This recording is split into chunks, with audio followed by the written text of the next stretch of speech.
Today I am not with Juan. Juan is tied up at a job site, but I do have somebody. I have a guest here.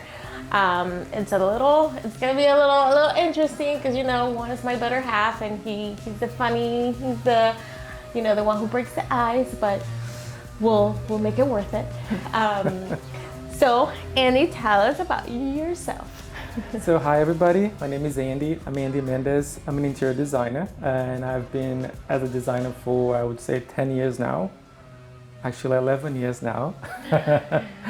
I graduated in Chicago, went to a private school in Chicago for design, and I've been fascinated with design since I can remember. I was very, very little. I loved doing floor plans, drawing floor plans, and playing with houses and see how would move one room to another room, how would do this, how would change that. Mm-hmm. So with that, growing up, I wanted to do architecture. Mm-hmm. Then I started going to architecture, and after I almost got my A in architecture, and then I realized, you know what, this is not really for me. Really? And then I was like, what else can I do still in the field that would not be specific just architecture? So then I got involved with more design and started going to design, look at some schools around here in the area. And even USF, now USF doesn't have a program for design. But anyway, so I ended up moving to Chicago, going to design school in Chicago, okay. And I loved it. I did my internship there. I started working in the field right after college and did some amazing projects there, worked for some amazing designers too. Some of the works that I helped got published in Architecture Digest, Decor. Mm-hmm. So I had access to that. So it was absolutely fabulous. I loved it. And with that, long story short, I got divorced and ended up moving back to Florida. Back to Florida. Okay. So here I am today. Wow, that's cool. It's kind of similar. I did go to school here. I got my A in architecture, and then I loved architecture. I've always loved anything about floor plans and design. So that was, I actually put this up yesterday. That was part of when I was in school. I like doing all that, and the fact that everything had to have a meaning. Whenever you build something, like you had to, example, I did a project about a peach, and you would think, okay, how are you gonna make a plan or a floor plan or something from a peach? And it was like you had to do research about the core and this and that and how it processes it, and all incorporated in there. So I loved. That always has been my dream. But after that I applied to USF. They do have an architecture program. They do, yes. And I did not get in. So I had a plan B. I was like, okay, so I could still, because to apply you have to have your portfolio, your work, and very important is your portfolio of all the work that you've done, and it has to be in a very creative way. I could have applied again, but I did not. I should have, because that's always been my dream. But then I was like, okay, well, I'm going to go to sustainability management, and that's what I got my bachelor's on. But it doesn't really have any design in it. So you like that design side of things? Yes. You like to create design. The creative part of it. The creative part, yes, I love that part too. The part they get to create something new and different. And that's a lot about design too, and creating the spaces. And I remember one of the teachers in one of my classes that I had, always said, every time you're designing something, go with the feeling, how that person that enters that room is going to feel when they step into that room. That's what we're trying to capture, that feeling. And then he said, if you are able to get a feeling from a person as soon as you walk into the room, then you have accomplished your design. You have be able to accomplish something. Creating that feeling. I totally agree. Yeah. I think the design part of it is so important, especially in a home, because you're gonna live there. So exactly. Yeah. It's amazing. So anyway, so when that so I did that, and then but I never really worked anything that had to do with sustainability, and that was like 12 and something years ago that I got my bachelor's, and by that time sustainability wasn't a thing. People ask me, what are you what do you go to school for? What's your bachelor's? Yeah. And I would say sustainability management. They would be like, what? Like, what's that? What is being green? What is being sustainable? That wasn't a thing. And then that kind of discouraged me from getting a job. Like a lot of people would tell me, you're not going to find a job. You're not going to do this. And I really didn't. Like, I was like, okay. So then I started doing, I had my bachelor's, but I didn't really work doing something like that. And then when I was working for my sister, I came up with Flippin Rustic with my husband. I was like, one time I told my husband, let's figure something out. I want to do something something that's ours. And then our idea, Flippin Rustic, the idea was to flip, because at that time flipping was a big thing, flipping furniture. And, Yes. And we started doing that, and we realized we didn't like it. And so he started building stuff, because at that time we also had a new home. So then we started building, and I came up with the ideas, and he will build them, and he learned carpentry, and that's how we started. And that's fantastic. And we started from our garage, and then we moved, and that was 8 years ago. Wow. And then slowly we had, like our living room was filled with stuff, and then we took over the patio, and then we started finding a place, and then we started small, and then now we have this, and then another place. But it was, so that was the cool part of it. And the other cool part of it was that in here I get to design. You get to create. And I get to work with people that are in the same world, and I love this. And so yes, it's cool to do this. And then being able to see, like you said, people, their expressions and how they feel and everything. Even though I only design furniture pieces or kitchens or units. But it's also an expression of themselves. So it's kind of cool. That's fabulous. That's fantastic. Yes. It's interesting. It's funny and interesting how life goes and how we move from one thing to another thing, right? Like in my case, when I moved back to Florida, because I lived here before, and then I left, went to Chicago, and then I came back. When I came back because I was going through a divorce, so there's a lot of personal things going on. And I realized that I didn't have any family member back up in Chicago. I was just being by myself there. And I started asking my questions, like, what am I doing? What is my purpose here? Why am I? And I remember going to work and going home and going to work, and I was like, this is not living. This is not gonna work. I mean, as much as I loved the people that I worked with, as much as I loved the project that I was working, there was something missing. And I don't know what was missing. And obviously, after I moved to Florida, and I decided, you know what, I'm gonna start doing my own things. Kind of like what you and your husband did. Let me do my own thing. So I opened my own firm. This was back in 2007. I opened my own design firm, and I started taking clients, like small clients here and there, and just helping people figuring out what to do with the spaces, designing the spaces, trying to make this space better, trying to make the space feel better, trying to see if people would enjoy spending more time in their own spaces, in their houses. And I was enjoying it. I enjoyed it, being the creative, just like you, being the creative, and helping people trying to figure out what was the best solution for their problems, right? Exactly. And with that, I also got involved in other stuff. I started working for a psychological company that provides psychological services to residents at assisted living. I know, very different. Very different. Very. Yes. Okay. A very close dear friend of mine, he has his own company, and he needed somebody to basically market for him, just to go outside and visit homes, visit his employees, visit people, and just trying to get business for him. And I was like, oh, this is a great way for me even to learn a new skill about marketing myself, marketing my own company. And then that's what I got to do. And I was doing design on the side, working full time, marketing for his company, and it was interesting. It was nice, but it's still not there. I was still I mean, I was enjoying it, but it was still not 100% there. And then I was like, you know what? I want to go back to something bigger, where I start looking for other companies to work with, other companies to work for, and then I got to start working for RH. Oh, okay. Yes. Yes. And I worked with many designers that you also know. Yeah. That was an experience on its own. Well,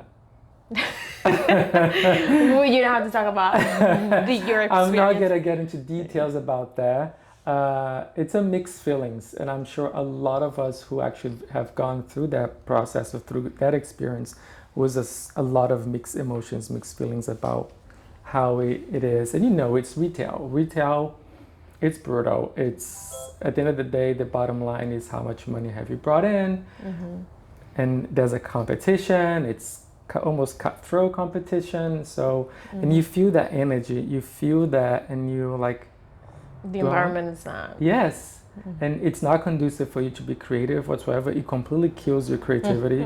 Because you're always concerned when you start getting text message or phone calls from your The big big bosses saying how much money are you bringing, what are you bringing this week, and the quotas at the end of the week is like, did you bring this amount of money?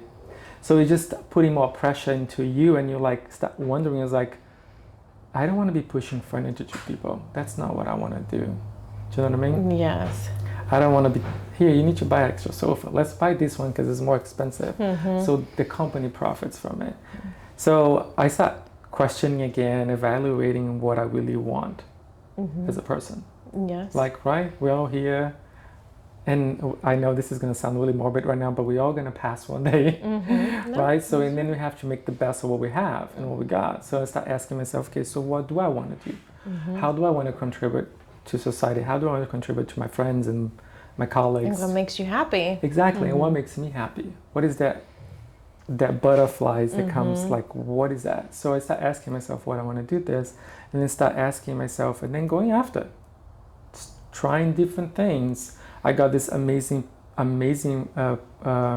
proposal to work for this custom home builder in Tampa, which I'm working for them now. They're called Homeworks Builders.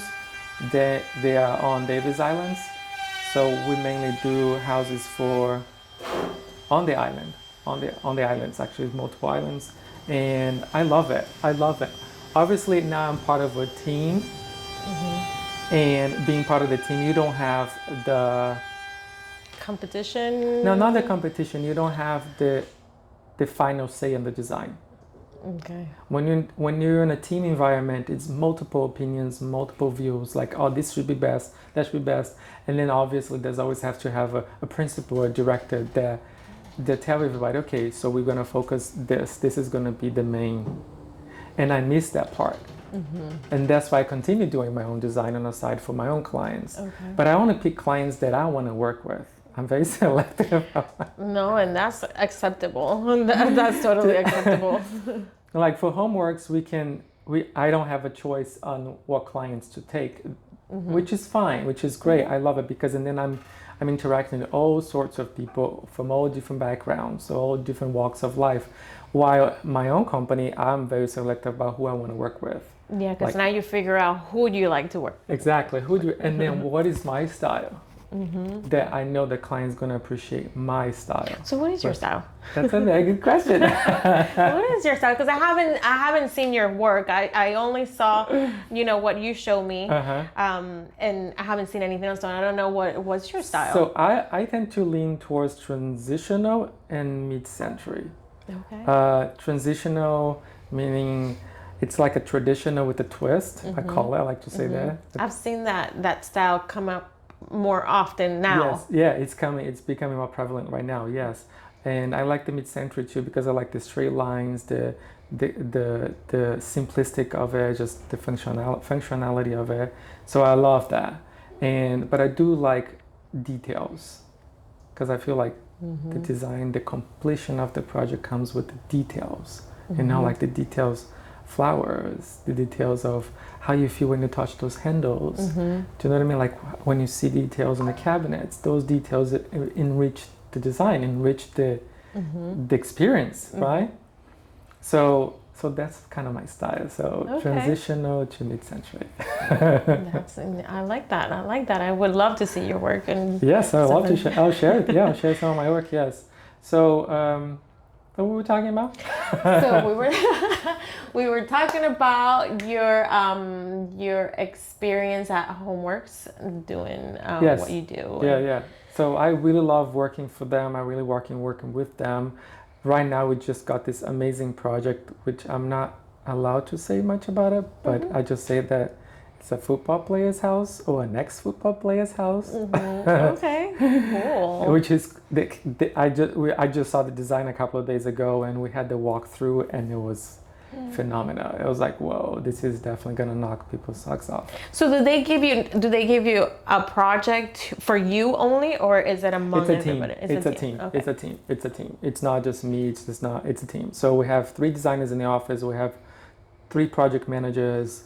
We have the principals. They oversees all of the everything, and we have the administration side as well. So, but it's all a team. Like everybody works together. Everybody helps everybody. And I love that. I love that collaboration where we got to help each other out versus you just throwing down, like, just go. Yes. Let's do it. So my like one thing that just popped up. So if there's a few designers working in the same project and they're all different styles, how do you guys collide what the client wants. At the end of the day, is what the client wants. Is that the client's like, I want this. We give the options to the client A, B, and C.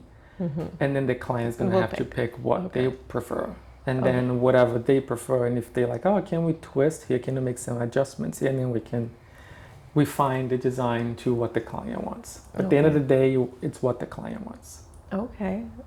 So yeah. I get it. Okay, I get it now. So what do you think it would be your challenge? Now that you've worked privately on your own and you work for corporate, big corporate, and you work for a smaller, what would you say was the challenge in each? In all of that? Yeah. Definitely the corporate role, the challenge for me was to keep that bottom line. I was always concerned about the bottom line at the end of the day. How much money am I bringing? Do you know what I mean? How much money am I bringing this week? How much money am I bringing this week? How much money am I bringing this week? And there's always that pressure because they question. They're like, why haven't you made this? Why haven't you been able to do this? You have the clients. Why can you? It's not that I didn't do it. I did it. It's just it puts a lot of pressure on being creative. Like in the creative side, you start looking at floor plans, and then you're like, oh my, how much things can I add here to get to the quota? Do you know what I mean? And you start thinking, oh, if I use this fabric versus their fabric, I'm increasing the price of that sofa by 20 to 30%. That's at the end of the day, like that's. So those things, So those things, it was a challenge for me where I wanted to see the design. I wanted to make the client happy. I wanted the client to walk through the front door and it's like, wow, this is my house. This is my home. I get to live here. That's what I wanted.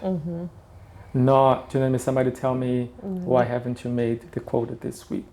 Yes, I can see that. I never thought about it like what you said. So you wanted to create this design, but then you haven't met your quota for the week. So that means I have to put something else that's more expensive, but it doesn't really go with that, huh? Yes. So so that's a problem. That was a challenge for me. So working for myself, the challenge that I have is to be very motivated to always be doing, because you don't have anybody else to fall out. They can help you. You don't have. At least on my case right now, I don't have an assistant that can say, hey, can you create an invoice? Look at me in the phone. Can you create an invoice? Can you create an invoice for me? Can you send an email to so-and-so client? Can you send me the specifications for the light fixture because I'm at the showroom looking at this, and that. I don't have that. So I have to have everything in my hand. I have to be very organized, which I am.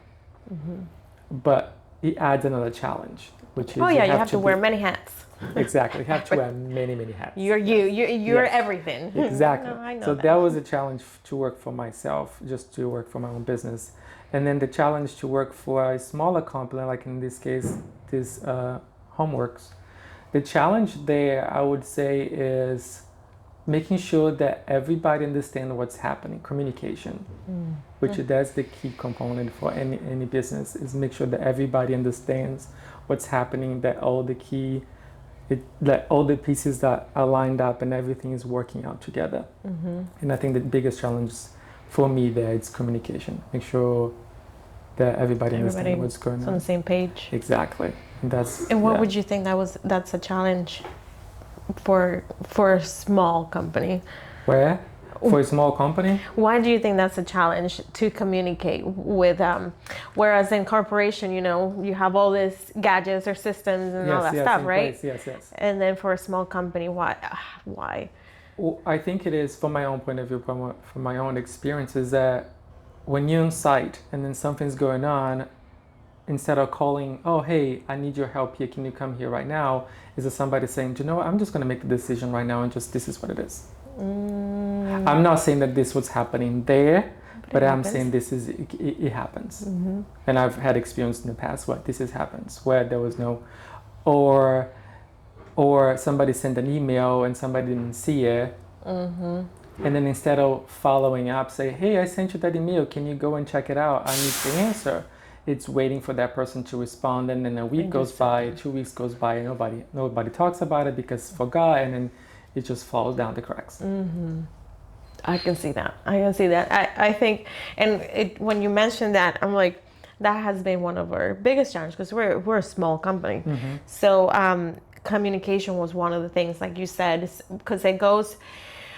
The funnel and like our process goes, you've seen it lately. So you talk to us, Jennifer or me, and so we usually the first point of contact between the client. So we talk to the client first, and then if you place an order, you're going to talk to us for the whole time because we're going to make sure I'm the kind of like the project manager.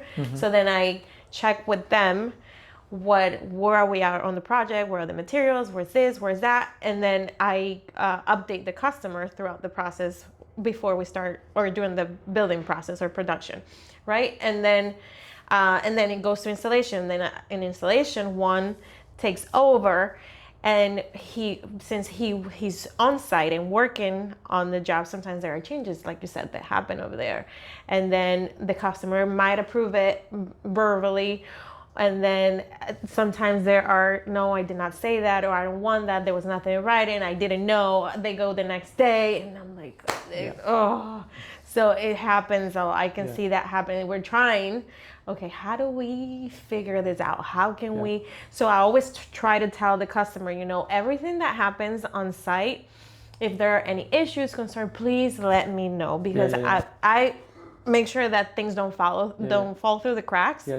And I follow up if something happens, if there's any change, if there's something that you want to change or that you don't want, I'll follow up. I will follow up. I'm always follow up. And then if you tell one on site, maybe he'll remember to tell me or take care of it. But since he's busy working on it, he's not gonna write down, okay, notes. He said that or whatever. So then, and I know customers, they feel more comfortable telling him because he's already there. So sometimes they forget when I told them at the beginning, tell me, and then they tell him, and then at the end they're like, well, I already told one. And I'm like, yes, but remember when I said, you're supposed to tell me so I can follow up. So that happens a lot. And so we're trying to take care of that. One has been really good about it lately to let me know, hey, this happened, this is changing or stuff like that. But so that's I can understand as a small company, because like you said, in corporations, in small companies that happens. You have a team, you have certain group of people.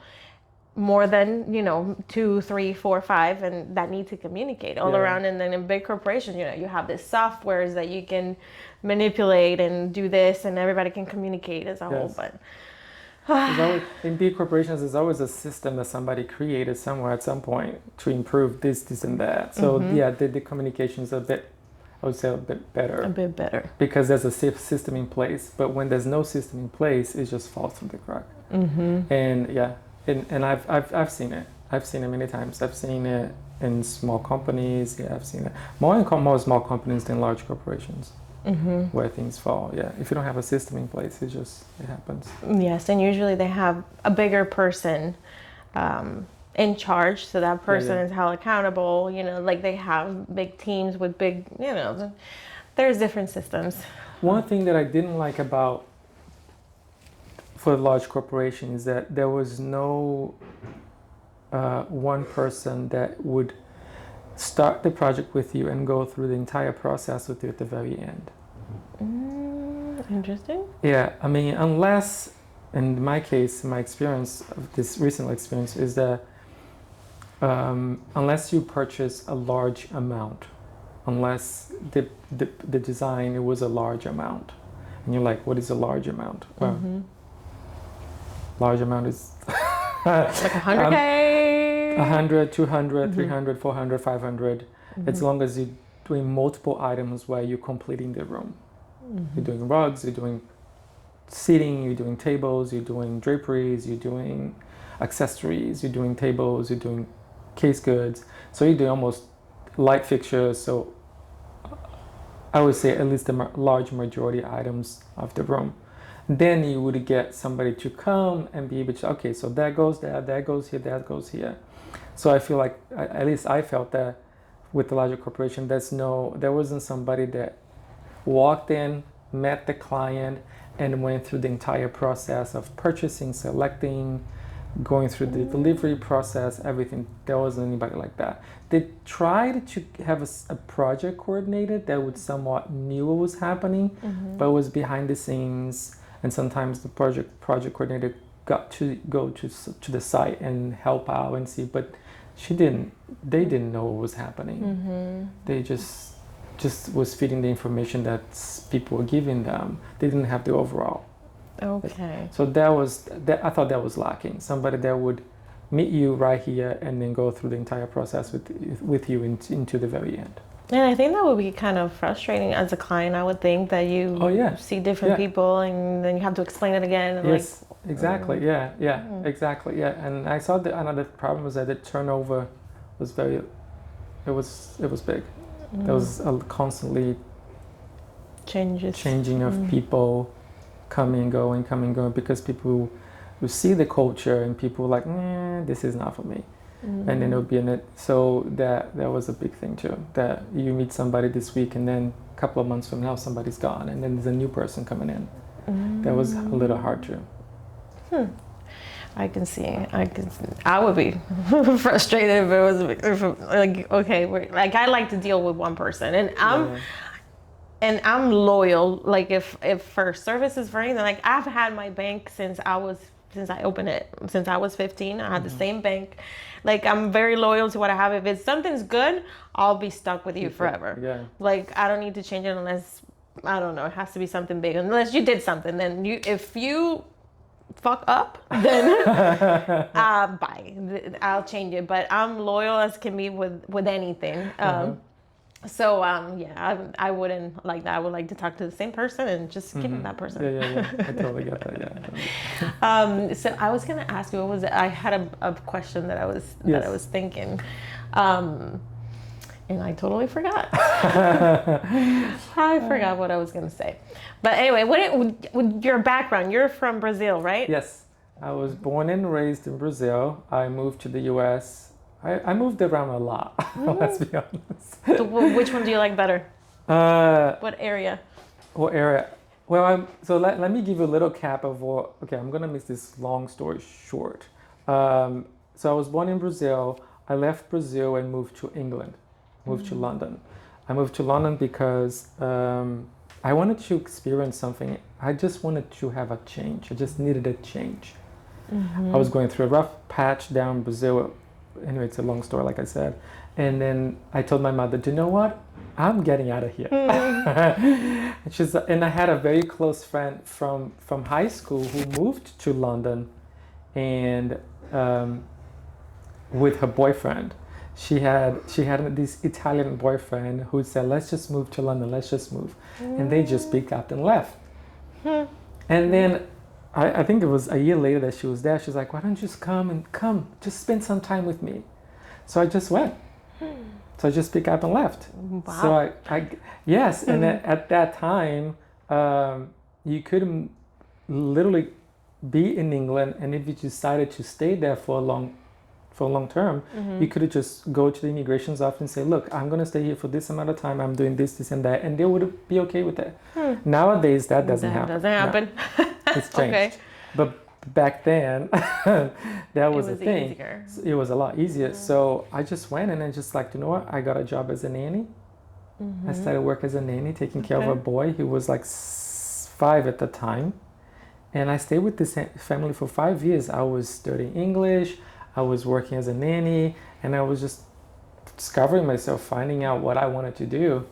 And with that, I moved to the state because I fell in love. And that person wanted to move back here. And that person wants to move back here, and then brought me here. Okay. I was like, okay, I guess I'm moving. So I moved to New York City.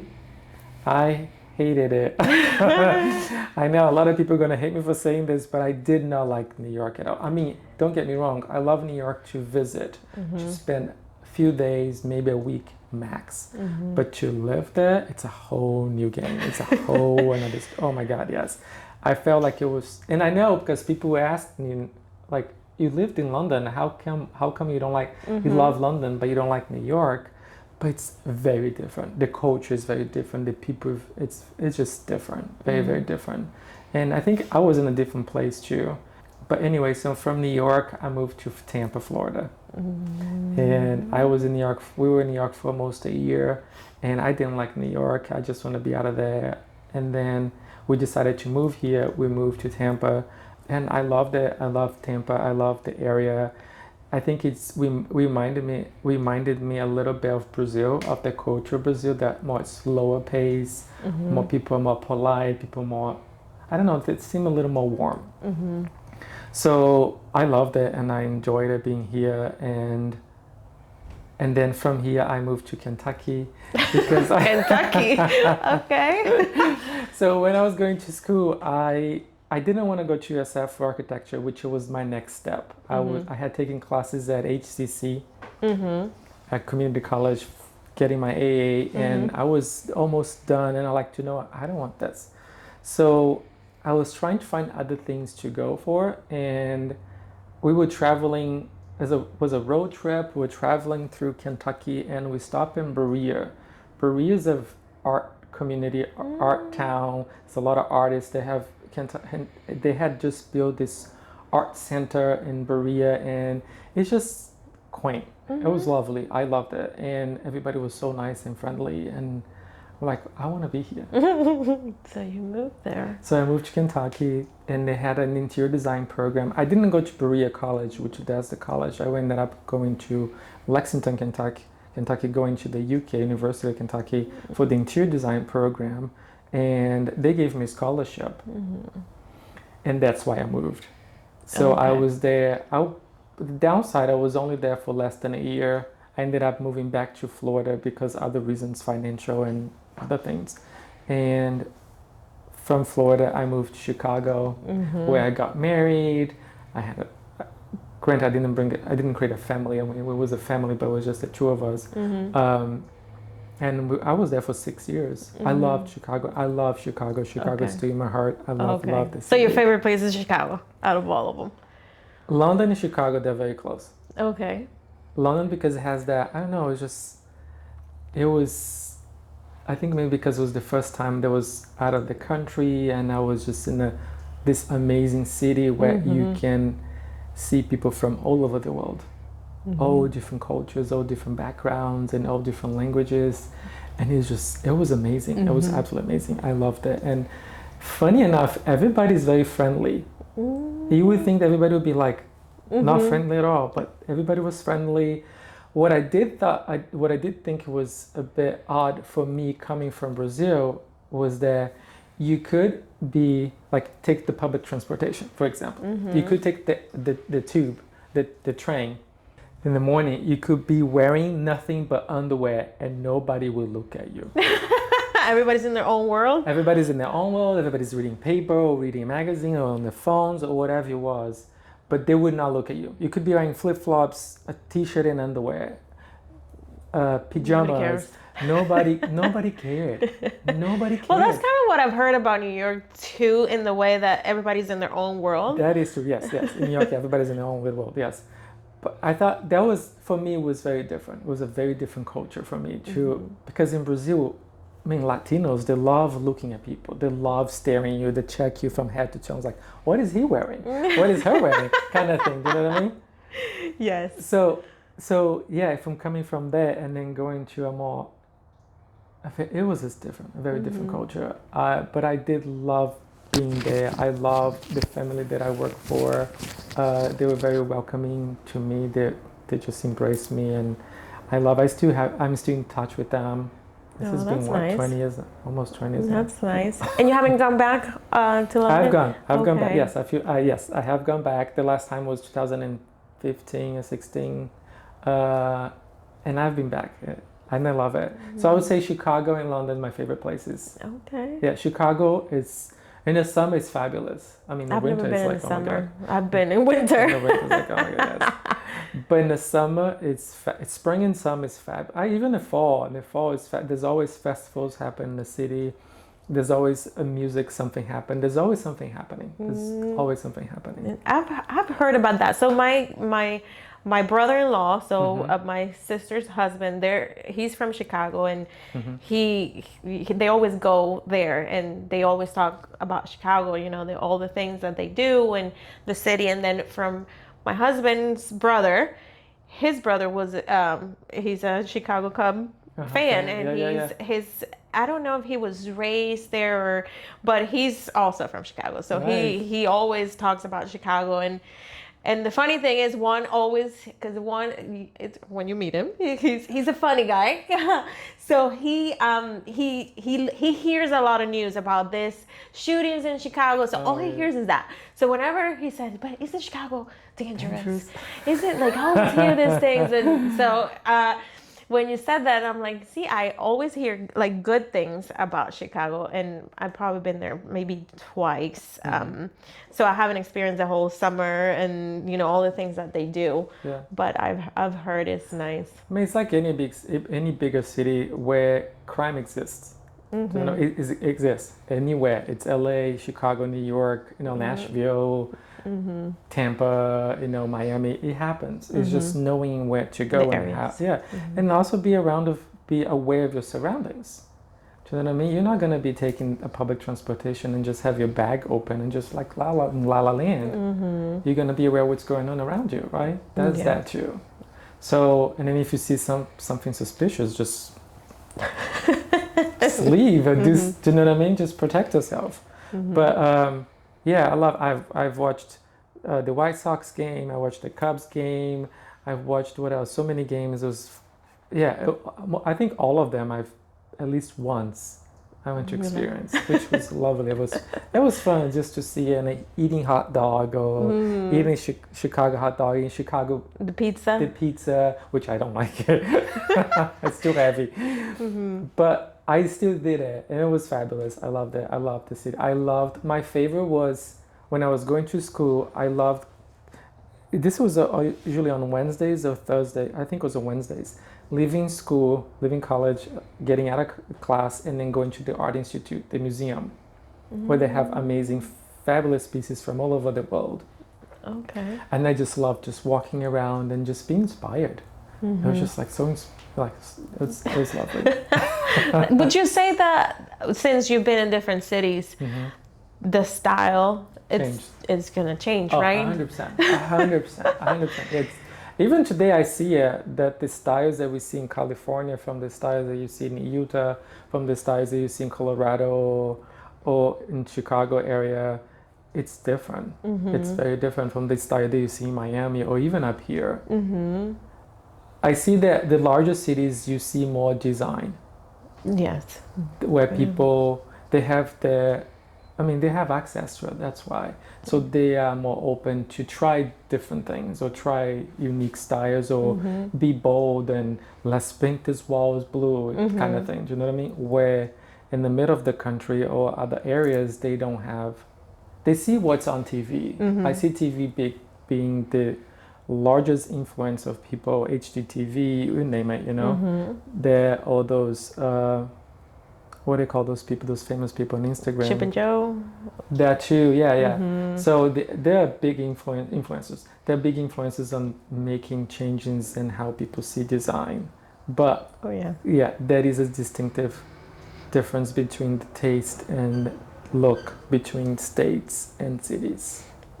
I could see that from the big, Chicago, especially London. London, the architecture is different than what we have. Oh yeah, oh yeah. Wow. Yeah. So, what would you say here in Tampa? What do you see more now? The style that you've been seeing more? That's a good question. Here in Tampa, what I've seen more. Lately, because I think it's changed. Like yesterday, I was talking to somebody and they asked me, "So, what do you think is your style?" I'm like, "So we've been in business for 8 years, and at the beginning, at that time, it was Chip and Joe were the huge thing at that time. So everything was distress, shiplap." All that stuff, right? So we were rustic. That's what the rustic came from. Everything was distressed and vintage and all that stuff. And then we started moving into modern farmhouse. So then we had like shiplap, but not so distressed, painted and all this, right? And then I think we moved then to modern rustic, and then we went to, I think we're more into more transitionals because now we have modern pieces and then we have old pieces, and then like I like this new style. I'm loving this new style. So and so I'm like I don't know I don't know what we are. I think we've been changing the style. Oh so yeah. I don't know what we should be called right now because we do all kinds. It depends also what the customer wants. But usually they reach out to us because they see our style and it matches to what they like. Yeah. So, but I've seen our changes. But again, going to, you were saying the style in Tampa. The style in Tampa. Ooh. I've seen, just like you're saying, the change. I saw the influence of the farmhouse coming and it was pretty strong over here. And I personally do not like the farm style. Just personally, I know that people like it, and I know you can make it pretty, you can make it beautiful, but I felt like it needed more finesse. I don't mind distressed, but I feel like it needs more. It needs to be elevated a little bit for me, for my own personal taste. But Tampa, it's a mixed ball over here because you have people from so many different backgrounds. Especially now, I feel like yes, after COVID, a lot of people, especially from New York, moved here, and we've been influenced by their style as well. Restaurants have been coming in here. They're like all these, and now I feel like Tampa is a little bit more elevated now. Like people used to say that Tampa. I remember friends who used to come here from Venezuela. That's where I'm from. And they would say, oh, Tampa is such a it's not a city. Let's go to Miami because Miami is a bigger city, and Tampa there's nothing to do.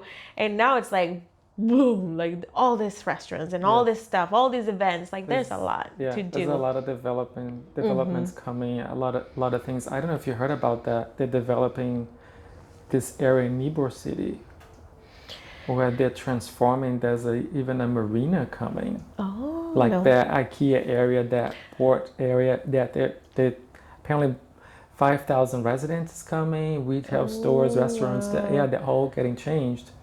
So there's a lot of things. Like I heard also there's like 5 skyscrapers coming to St. Pete, downtown St. Pete. So there's a lot of things coming. I do see more on the modern side, more on the very clean lines where I call it box style. Because it looks like the houses. Yeah, I see the houses. I call it the box style because it's kind of like, when you're creating a modern SketchUp, you make a square and then you bring it up. You bring it up and then let's bring a patio over here and let's make another, and then it becomes this boxes. Modular kind of. It's almost like a modular concept. Yeah. I think it's evolving. I don't think, personally, I don't think it's the finished touch. I think it needs more. But I see that happening here more and more. I can see that too. Seeing it. I've seen different, I've seen how they were building houses, more farmhouse looking houses, and now I've seen more linear and box, and that style. So I see more. Yeah, it's been changing the type of Yes, houses and it has. styles. Yeah, yeah, I see that too. Let's see what else I see in Tampa. I think that's pretty much it. The decor and the like, I see it in restaurants, especially like the moody. It all like Yes, dark and maybe like glam. I don't know, and but like gold pieces and I don't know, maybe more intimate. yes, I know exactly what you're saying. I see some of that too happening. I'm not sure if necessarily just in this area, but I feel like a lot of places that's happening, where people are becoming more bold with the colors. Like they're becoming daring now. Like, ooh, what can I do now? What can I? Let's put something. And I love this because, so one of the design firms that I worked in Chicago, the designer that I worked for, she was very much into like, let's make a bold statement. And I remember the office that we worked. First day I walked in, the walls were red, like shiny red, like a lacquer red. And there was this giant mirror, like with brass, like thick frames, and some people would say, "Oh, this is so gaudy." And it could be gaudy, but she still was able to marry pieces from unique eras. Even mid-century was in the mix, like old Louis XV chairs with something very modern, from like a Wasili chair with leather stripes. I mean, with red stripes, but it was still beautiful. And I love that because it's just creating you, like you just being unique to yourself. And I love when people start doing that, when they start becoming, do you know, I want to be me, I want to do me, and I want to explore what that is. And I love them. And I see there more now, where people are being more bold and just expressing more unique style and their own style, instead of just like, you know what, I'm like I said, what did I say? I said I'm gonna do transitional. I said my style is more transitional. It's more like creating my own transitional kind of thing. Do you know what I mean? I love when people start doing that, when they start creating their own, just being themselves. And I think that's the best. And I love designing for clients when they come with me with an inspirational picture or something that touched them, and they're like, I like this. What can you do with this? I'm inspired by this bird. I'm inspired by that peach. I'm inspired by whatever it is. What can I do? I know. I'm inspired by this picture or by this art piece. I love when clients come to me. It's like, I have this art piece and I wanted to use that somehow. And you create a room based on their art piece. I love that. Oh yes. Because I feel like the energy and the creativity start flowing and start going. It's Okay, we started on the right foot. Yes. Yeah. So when clients come to me and ask me, hey, can you design my house? I have this. Yes. Absolutely. Yeah. Yes. Ah. When the client comes to me, is like, oh, I want you to design my house, but I don't know what I want. Just do something. I was like, no. I think those are my hardest one, when they don't know what they want. So it's more difficult because so I always tell them, send me some inspiration pictures. They don't want to do it. Yeah. So I can see because they're like, oh, you're the designer, you do it. Right, like I've had that, like, okay, but you're the designer, so yes, I'm the designer, but what am I? And you tell them, I'm not the one that's going to be living in this space. You are. What does inspire you that can help me bring that vision to life? Do you know what I mean? I think that's the most difficult part for me to bring, when they don't know what they want, and then you have to get in their head and see, okay, maybe they're gonna like it, they're not gonna like it, and sometimes, and then you bring something, they're like, no, that's not it, or no, no, that's the most challenging part for me. Yeah, for me too. Yeah, as soon as a client tell me, oh, you do it. I was telling the Neen too. I think being an interior designer, like your guys' job, I think it's difficult because you have to get into their head and then persuade them to like him, and I don't know, I feel like it's a lot of work. I love when clients come to me and say, I love coastal chic or coastal modern or something. Or the last one was like, what is that? It was farm coastal modern. Okay. And you're like, your mind is like twisted, like what? And you start thinking, what is that? tell me what that is. Show me, because and then you start showing them what you think that is. They're like, oh, this is It's not it. Yeah, right? Oh. And then you're like, okay, so what is it then? Show it to me. Tell me what are you looking for? Tell me.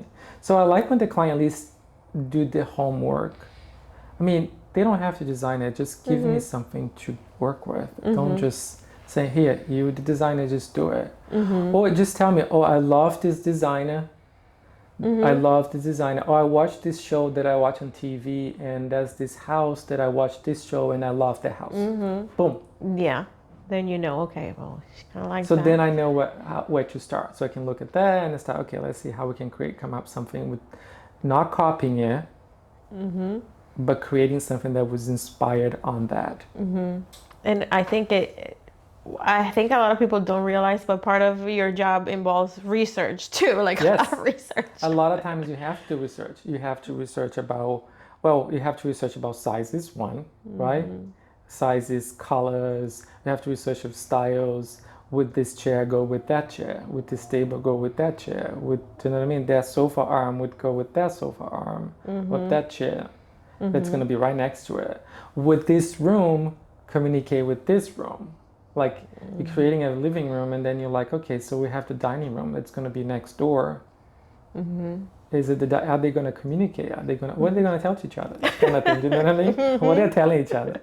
Kind of like, oh, I hate you. Why are you here? Kind of thing. Yes, I did nothing, and I think people don't realize that it does take a lot of research. It does. And work. And then there's colors too, which a lot of people are afraid of using them. Colors are a big thing. Like what colors go with what colors? What colors can I use this? What color pillows should I use? What color draperies should I pick? That kind of thing. Light fixtures is also another one where people don't know what height should it be. I love working with interior. So we have clients that hire us directly. And then we also work with other interior designers and builders and contractors, general contractors. Yes.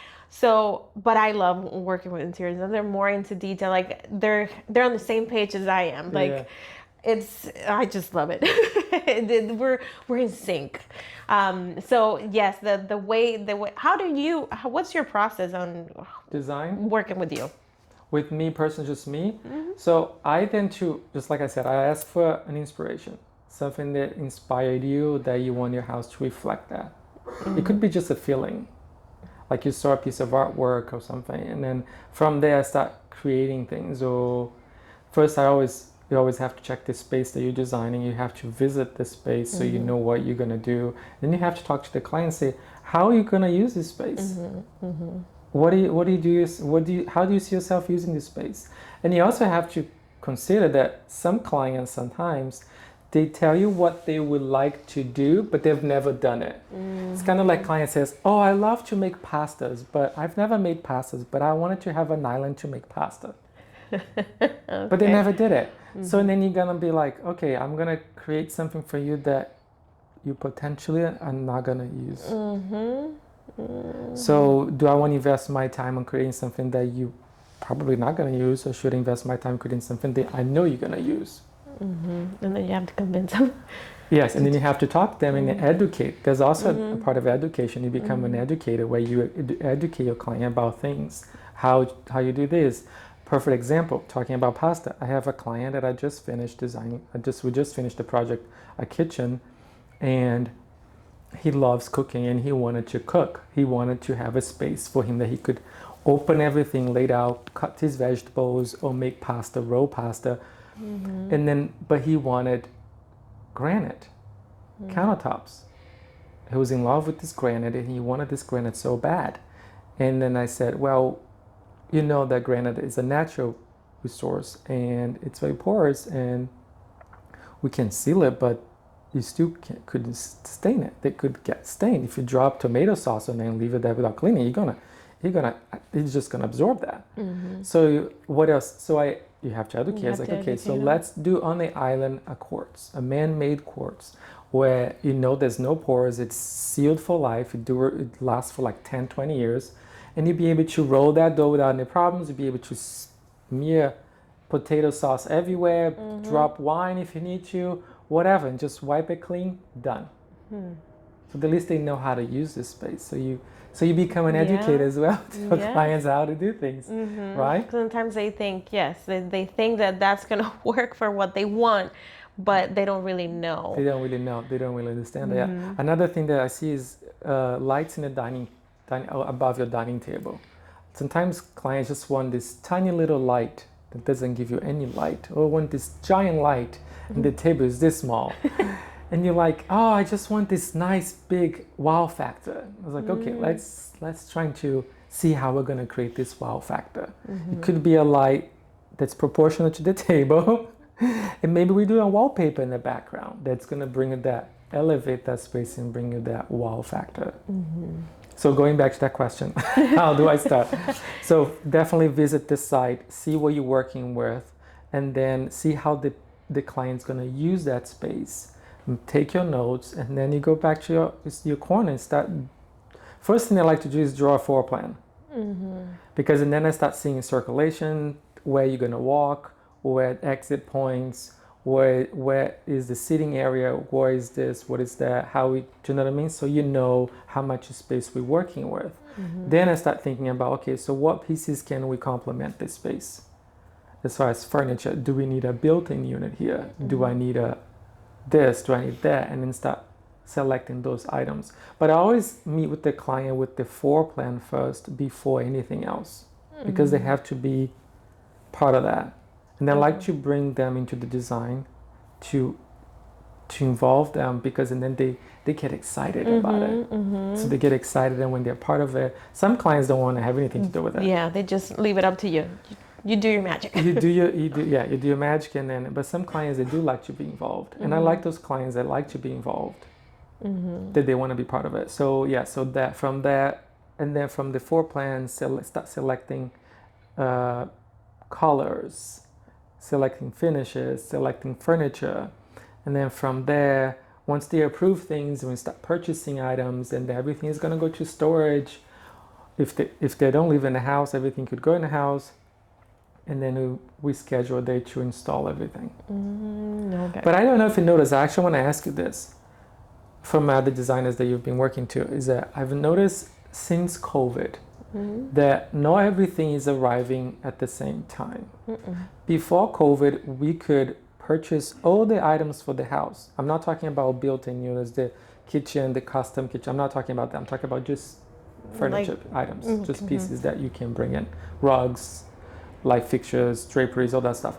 We could get the entire house ready and schedule a day, and it'll be fine, it'll be fabulous. Now, the sofa is arriving a year from now. The chair is arriving 18 weeks from now. The rug is coming from who knows where. I've seen that, like the lead time on things, on furniture pieces, or even appliances. It's like ridiculous. It's crazy. And I think people kind of got used to it since COVID, because when that stopped for a while, even cars were not coming. And so people got used to the long turnaround time. But I feel like now, people just got used to that time. Okay, because I've seen now from my experience that we, not that we're having a hard time, is that we're not doing the turnkey again anymore. Or it's being difficult to do that, where you have all the items in the house. It's more like, oh, let's do 1, 2, 3 installs. Let's come and just do a living room, and we'll be able to do some of the living room and some of the bedroom, and then we're still waiting for that pillow. We're still waiting for a year from now. Oh my gosh. We're still waiting for waiting for the chair. Like, perfect example, there was last week a client, we ordered a console table, August of 2023. That's when we did the install. The console table was supposed to arrive in June or July. Then came August, didn't arrive. September didn't arrive. November didn't arrive. And then we ended up canceling the order because it's like they couldn't even tell you when it was coming.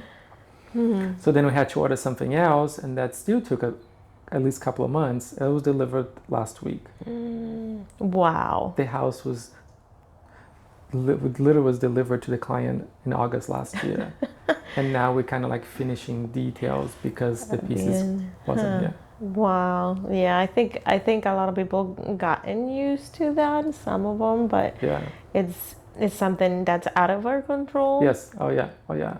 So sometimes, yeah. I don't see clients upset about it because now I think that expectation to have everything ready, it's kind of gone. And we kind of telling the clients like, look, this is how it is now. This is how it's going. But I've noticed that too. Yeah. Before COVID, we could do an entire house in one weekend or in one day sometimes. If we had enough people to put everything together, we could get an entire house. I remember this project that I had in St. Louis a few years back where we did an entire house. It was 3 floors. It was 4 of us and then two movers. We did the entire house in one day. Wow. I mean, obviously it was madness. It was madness. It's like from 7 o'clock in the morning to almost 9 o'clock at night. We were like exhausted, but the entire house was spotless and it was beautiful. We had even candles by the end of the night on. Wow. Candles. It was gorgeous, absolutely beautiful. But it was one day. Wow, I don't see that happening. I don't see that happening. I don't. No, I don't see that happening either. When was the last time that you saw that happening? That was before COVID. That was like at least 2019. I don't see that happening again. At least 2019, like mid of 19. Yeah, at least 5 years ago. Yes, I don't know about that happening again anytime soon. I don't think. That's quite an achievement. Yeah, it was fabulous. The house was beautiful. I loved it. It's gorgeous. Thank you for watching. Please make sure you subscribe and you like and leave any comments. And I'll see you next time. See you on the flip side.